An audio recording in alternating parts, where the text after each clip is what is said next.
Is-sena l-oħra l-Arċidjoċesi ta' Malta rreġistrat surplus ta' 3.5 miljun euro. Però inkluż ma' dan is-surplus hemm id-donazzjoni ta' isma illi nataw lid-Dar tal-Providenza u lil Caritas min-naħa ta' donatur. Naturalment dan is-surplus wieħed jrid jaraħ ukoll fil-kuntest fil-qafas ta' x'qed jiġi din is-sena bil-pandemija.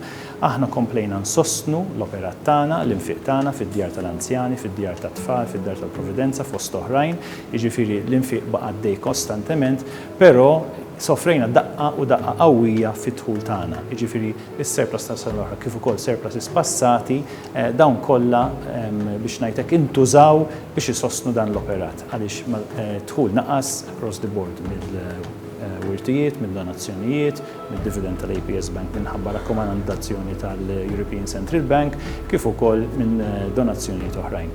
U allura nappella lill-pubbliku in ġenerali biex isostnina bid-donazzjonijiet anke online għaliex inkella ma nkunux nistgħu nkomplu nsostnu il-missjoni tagħna.